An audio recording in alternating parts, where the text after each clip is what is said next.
honey bunnies, guys and gals. It is your girl Kristen, aka KL, coming back at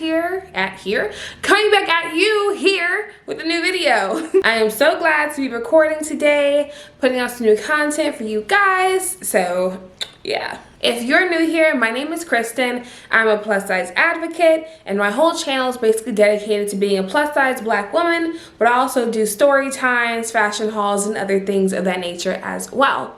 If you are a returning subscriber, well, welcome back. Welcome back, welcome back, welcome back. What is that from? Shit, I don't even remember. I'm sure I'll remember while I'm editing this shit, probably. Today's video will be a little short. I was talking to one of my good friends, JoJo. Hi, girl. And she was telling me that I should do a follow-up to one of my more popular videos, which is the red flags video. If you haven't watched it, this may not make as much sense, so definitely make sure you go ahead and watch it. I will put it in the cards. It'll either be on this side or this side. I think it's this side. I think I definitely could be wrong. This is just a follow-up to that video to give you a brief overview. If you have already seen that video, it's just about an experience I had with someone that I really was in love with, and the situation just pretty much didn't work out. And it's just, you know, a little bit into my life of being a plus size woman and dating in this crazy world. If at any moment you like this video, please assault and murder the like button, and definitely press subscribe if you haven't already. That was definitely a little bit more aggressive and violent than I was intending to go, so I apologize for that. At the time I made the original video, I was still very much so in love with the person. The situation between us really had just ended, and so now I'm kind of giving you guys a look into that whole situation now, basically being, you know, a year later. I decided to pretty much move on from this person in the first place because I loved them so much and I wanted to be in a committed relationship, and they just were not ready. They would tell me that they love me, that they're in love with me, that they want to be with me, but just not right now. Anytime, you know, we talked about hanging out,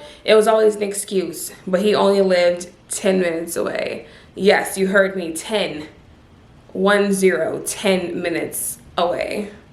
We saw each other very sporadically. I may see him once every 2 weeks. I may see him once every month.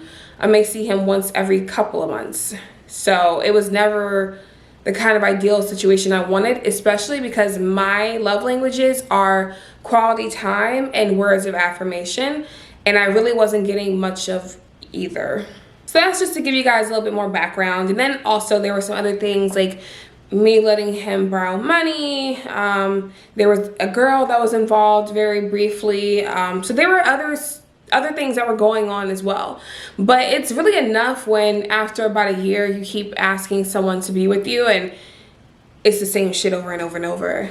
I'm in love with you, but I don't want to be with you yet. Like, that's a red flag. And that's why I was saying a lot of times as plus size women in general, I think we ignore the red flags because we're in a relationship, we want to be happy, and we're trying to force a circle into a fucking square peg, and sometimes you just gotta let that shit go. And I love RuPaul to death, and RuPaul always says, if you don't know how to love yourself, how the hell is someone else supposed to love you? Can I get an amen? Amen, Ru.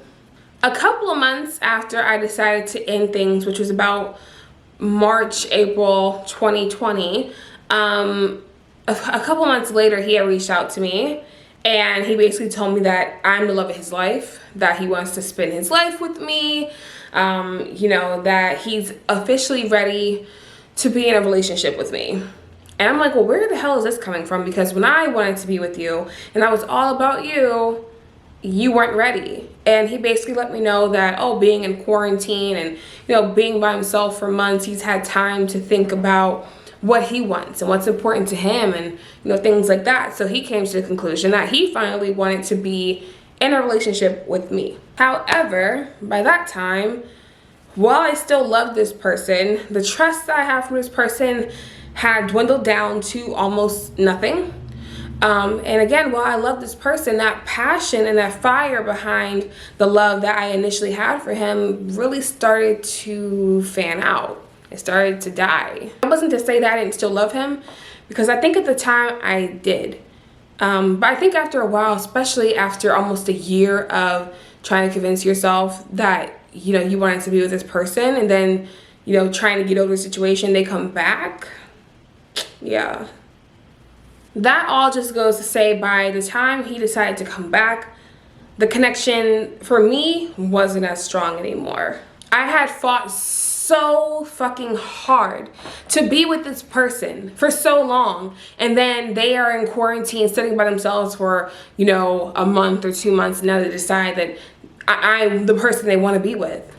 I talked to my therapist about it, and yes, I do have a therapist. We need to normalize Black people in general just going to therapy. It's okay, it's not weak, and you can still pray about it, you can still have God in your corner, but having a therapist and having somebody impartial to talk to is fucking great, okay? It's one of the best things I think I've ever done. I talked to my therapist about it because a lot of me building up my self-worth and my confidence came from talking about it with my therapist.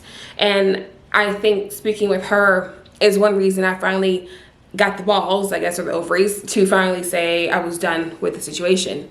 So I talked to her and I told her that he seemed very genuine, that it seemed to me like he was serious about wanting to fix things and wanting to commit to me now. She asked me, you know, how I felt about that. And I said, well, I fought so hard to be with him, and I mean, hey, maybe it's worth it. Maybe it's worth, you know, trying it one more time.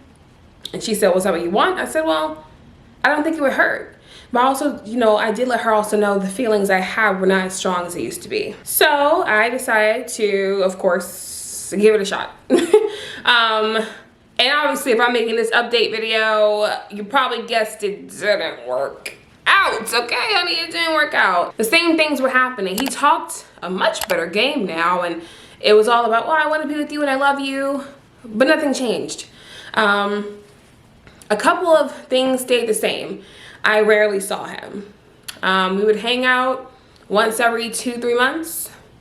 He'd take me to dinner, and, you know, the connection would feel like it was, you know, rekindling, it was sparking back up, and then it would just falter out because we, you know, there was no follow-up to it. It was okay, we went to dinner, don't see you again for 2-3 months. If you guys don't remember from my last video, we lived 10 minutes away from each other. I know I said that already, but we lived 10 minutes away from each other. So there was literally no excuse as to why we couldn't hang out. The excuses never ceased.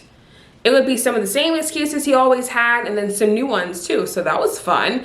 It was, you know, I'm a teacher, I'm busy with grades, and it's so hard to do time management now, working from home and trying to figure out when I have time to separate work from other things.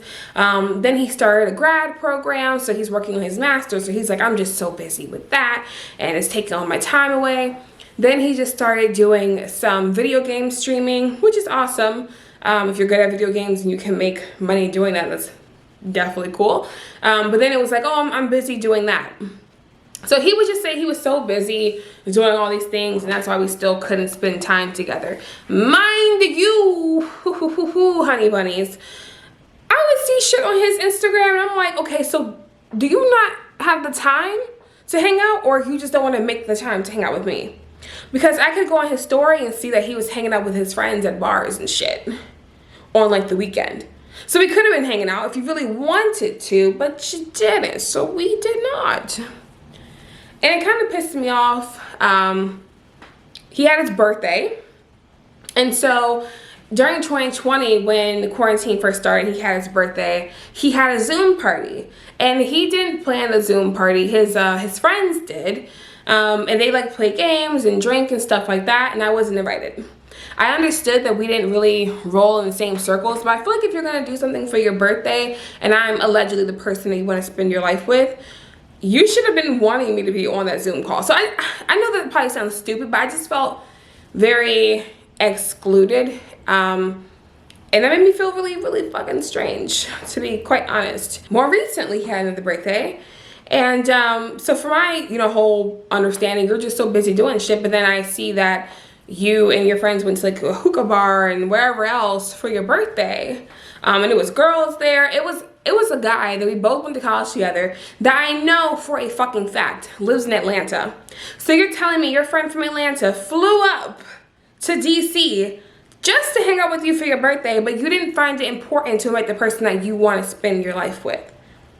Okay, I'm not making this video to bash him. I really just wanted to do an update video. I didn't even realize that it needed updating, to be perfectly honest. My friend was like, you need to update us. And I'm like, update you?